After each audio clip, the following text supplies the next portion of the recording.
ನೋಡಿ ಈ ಬ್ಲೌಸನ್ನು ಸಹ ನಾನೇ ಸ್ಟಿಚ್ ಮಾಡಿದ್ದು. ಇದಕ್ಕೂ ಸಹ ನಾನು ಯಾವ ಬೋಟ್ ನೆಕ್ ಏನೂ ಇಕ್ಕಿಲ್ಲ, ಬಟ್ ಮಾಮೂಲಿ ನಾನು ನೆಕ್ಕಲ್ಲೇ ಸಿಂಪಲ್ಲಾಗಿ ಈ ರೀತಿ ಕೊಟ್ಟು ಇದನ್ನು ಟರ್ನ್ ಮಾಡ್ಕೊಂಡಿದ್ದೀನಿ. ಏನು ಗೊತ್ತಾ, ಬೋಟ್ ನೆಕ್ ಇಕ್ಕಿದ್ರೆ ಈ ಥರ ಡಿಸೈನ್ಗೆ ಬೋಟ್ ನೆಕ್ ಇಟ್ಟರೆ ಫುಲ್ಲು ಕ್ಲೋಸ್ ಆಗುತ್ತೆ.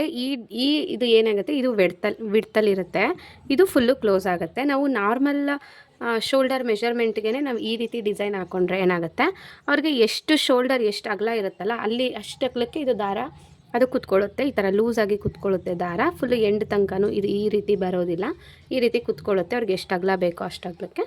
ಒಂದು ಮಿಕ್ಕಿದ್ದು ನೀಟಾಗಿ ಶೇಪ್ ಅನ್ನೋದು ಕುತ್ಕೊಳ್ಳುತ್ತೆ. ಸೊ ಈ ರೀತಿಯೂ ಮಾಡ್ಕೊಬೋದು, ಚೆನ್ನಾಗೇ ಕಾಣಿಸುತ್ತೆ. ಬೋಟ್ ನೆಕ್ಕೇ ಇಡಬೇಕು ಈ ಥರ ಪ್ಯಾಟ್ರನ್ಗೆ, ಈ ಥರ ಚಿಕ್ಕದಾಗಿ ಬರೋದಕ್ಕೆ ಬೋಟ್ ನೆಕ್ಕೇ ಇಡಬೇಕು ಅಂತ ಏನೂ ಇಲ್ಲ. ಈ ರೀತಿ ಮಾಡಿಕೊಂಡು ಒಂದು ಡೋರಿ ಕೊಟ್ಕೊಂಡ್ರೆ ಸಾಕು. ನಾನು ಇನ್ನೂ ಒಂದು ವೀಡಿಯೋನು ನಾನು ಇದೇ ಥರ, ಅಂದರೆ ಇದ್ರದ್ದು ಪರ್ಟಿಕ್ಯುಲರ್ ವೀಡಿಯೋ ನಾನು ತೊಗೊಂಡಿಲ್ಲ, ಬಟ್ ಇದೇ ಪ್ಯಾಟ್ರನಲ್ಲಿ ಸ್ಟಿಚ್ ಮಾಡಿರೋ ಬೇರೆ ವೀಡಿಯೋ, ಒಂದು ವೈಟ್ ಕಲರ್ ಬ್ಲೌಸ್ಗೇನೋ ಸ್ಟಿಚ್ ಮಾಡಿದ್ದೆ. ಅದರಲ್ಲಿ ನೋಡಿ ನಾನು ನಾರ್ಮಲ್ ಶೋಲ್ಡರ್ ಇಟ್ಟೇ ಸ್ಟಿಚ್ ಮಾಡಿದ್ದೀನಿ. ಅದಕ್ಕೂ ಸಹ ಇದೇ ರೀತಿ ಡೋರಿನ ಕೊಟ್ಟಿದ್ದೀನಿ, ಅದು ಇದೇ ರೀತಿ ಎಕ್ಸ್ಪ್ಯಾಂಡ್ ಆಗಿ ಕೂತ್ಕೊಳ್ಳುತ್ತೆ. ಇಲ್ಲಿ ಮಾತ್ರ ಬೇರೆ ಪ್ಯಾಟ್ರನ್ ಏನೋ ಕೊಟ್ಟಿದ್ದೀನಿ ಅದಕ್ಕೆ.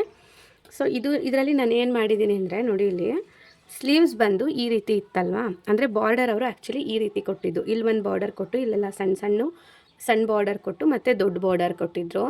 ಇದನ್ನು ತೋಳಿಗೆ ನಾವು ತೊಗೊಂಡ್ಬಿಟ್ವಿ, ಬಟ್ ಬೆನ್ನಿಗೆ ಇಷ್ಟು ಲೆಂತನ್ನ ನಾವು ತೊಗೊಂಡಾಗ ಏನಾಗ್ಬಿಡುತ್ತೆ, ಅದು ಹೋಗಿಬಿಡುತ್ತೆ. ಒಂದು ಬಾರ್ಡರ್ ಬರುತ್ತೆ, ಅದಾದಮೇಲೆ ಒಂದು ಚಿಕ್ಕ ಬಾರ್ಡರ್ ಅಥವಾ ಇನ್ನೊಂದು ಚಿಕ್ಕ ಬಾರ್ಡರ್ ಇಷ್ಟು ಬರ್ಬೋದು ಅಷ್ಟೇ. ಇನ್ನು ಈ ಎರಡು ಬಾರ್ಡರ್ ಹೋಗಿಬಿಡುತ್ತೆ. ಸೊ ಅದಕ್ಕೆ ನಾನೇನು ಮಾಡಿದ್ದೀನಿ, ಇಲ್ಲಿ ನನಗೆ ಎರಡು ದೊಡ್ಡ ಬಾರ್ಡರ್ನ ತೊಗೊಂಡಿದ್ದೀನಿ. ಇದು ಏನಿತ್ತಲ್ಲ ಎಕ್ಸಸ್ಸು, ಇದನ್ನು ಕಟ್ ಮಾಡಬೇಡಿ, ಜಸ್ಟ್ ಇದನ್ನು ಏನಿತ್ತು ಇದನ್ನು ಫೋಲ್ಡ್ ಮಾಡಿದ್ದೀನಿ ಒಳಗಡೆಗೆ. ಈ ರೀತಿ ಫೋಲ್ಡ್ ಮಾಡಿಕೊಂಡು ಕರೆಕ್ಟಾಗಿ ಸ್ಟಿಚ್ ಹಾಕ್ಕೊಂಡು ಬಂದಿದ್ದೀನಿ. ಅದೇನಿತ್ತು ಎಕ್ಸಸ್ ಏನಿತ್ತಲ್ಲ ಅದು ಒಳಗಡೆಗೆ ಸೇರಿಕೊಂಡಿದೆ. ನಿಮಗಿಲ್ಲಿ ಕಾಣಿಸ್ತಾ ಇರ್ಬೋದು ನೋಡಿ, ಇಲ್ಲಿ ಒಂದು ಸಣ್ಣ ಬಾರ್ಡರ್ ಇದೆ ಅಲ್ಲ, ಅದನ್ನು ನೋಡಿ. ಈ ಕಡೆನೂ ಸಹ ಅದು ಜರ್ಗಾಡಬಾರ್ದು ಅಂತಲೂ ಸ್ಟಿಚ್ ಹಾಕಿದ್ದೀನಿ. ಇಲ್ಲಿ ಫೋಲ್ಡ್ ಮಾಡಿರೋ ಕಡೆನೂ ಸಹ ಒಂದು ಸ್ಟಿಚ್ ಹಾಕ್ಕೊಂಡು ಅದನ್ನು ಈ ರೀತಿ ಒಳಗಡೆಗೆ ಸೇರಿಸ್ಕೊಂಡು ನಾನು ಫಿನಿಶಿಂಗ್ ಮಾಡಿ ಬರೀ ಬ್ಯಾಕ್ ಹತ್ರ ಹೈಲೈಟಾಗಿ ಕಾಣಲಿ ಅಂತ 2 ಬಾರ್ಡರ್ನ ಮಾತ್ರ ತೊಗೊಂಡಿದ್ದೀನಿ.